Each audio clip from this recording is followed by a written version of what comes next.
One mistake cost me everything.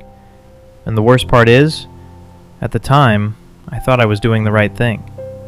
Story starts now. The night I stood outside the police station, my hands wouldn't stop shaking. Cold air, empty street, flashing blue lights reflecting on the glass doors. And inside, they were saying my name. I didn't know if I was there as a witness or a suspect. But the truth is, my story didn't begin that night. That was just the moment everything finally made sense. 2 months earlier, my life was painfully normal. I worked as an accounts manager at a finance company. Stable salary, routine days, predictable life. People called me dependable, responsible, safe. I called myself stuck. I honestly believed nothing dramatic would ever happen to me. Then, one afternoon, my phone rang. Unknown number. I almost ignored it, but I answered. "Hi, am I speaking to Ayan?" The voice sounded calm, professional. He said he worked for a private investment consultancy, and my name had come up through a reference. I assumed it was spam, until he started mentioning details about my job, my role, even my company structure. That got my attention. He explained they had a private client who needed someone trustworthy to help manage discrete financial transfers. Part-time, confidential, very well paid. I laughed and said, "That sounds illegal." He replied, "Not illegal, just discreet." That was my first mistake. I didn't hang up. He asked to meet the next day at a small cafe downtown. I went. A man in his late 40s sat waiting for me, wearing an expensive suit and the kind of confidence you can't fake. He introduced himself as Raza. He didn't waste time. "I help people move money safely," he said, "to protect it from taxes and unnecessary attention." I knew exactly what that meant. Black money. I stood up to leave. That's when he said something I'll never forget. "Help me just once, and your life will never look the same again." I don't know why, but I sat back down. He said the work was simple. Verify a few accounts, schedule some transfers, check paperwork. Everything looked legitimate. Documents were clean. Processes looked professional. I convinced myself it was just consulting, so I agreed. And that was my real mistake. The first few weeks went smoothly. Extra money came in. My confidence grew. I felt smarter than everyone else. Then one night, Raza called again. For the first time, his voice sounded tense.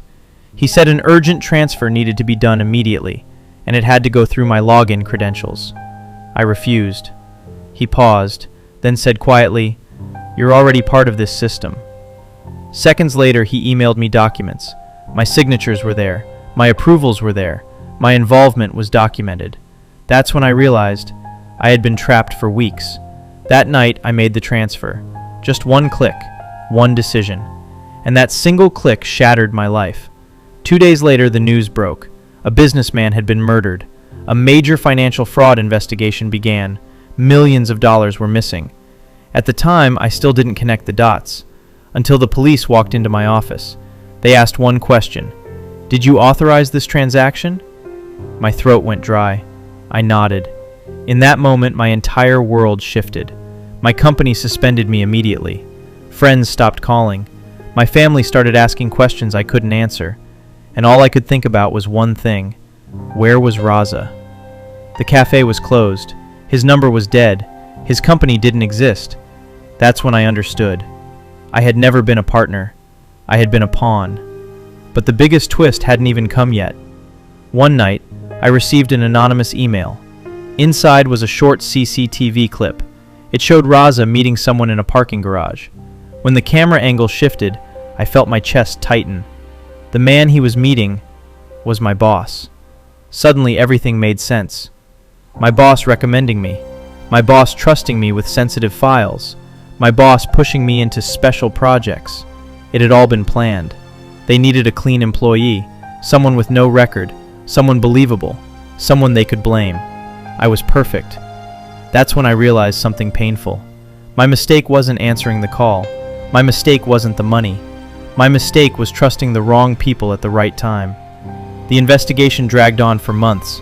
Eventually, the truth surfaced. My boss was arrested. Raza was caught. The scheme was exposed. Legally, I was cleared. But the damage didn't disappear with the verdict.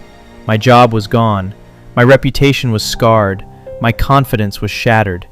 To many people, I'll always be the guy involved in that fraud case, and when I look back now, I understand something I didn't before. Life rarely collapses because of one big mistake. It collapses because of small compromises we convince ourselves are harmless. If I had ignored that call, if I had skipped that meeting, if I had said no sooner, maybe everything would be different. But I also learned something else. That mistake didn't just destroy my life, it woke me up. Today I'm rebuilding from zero.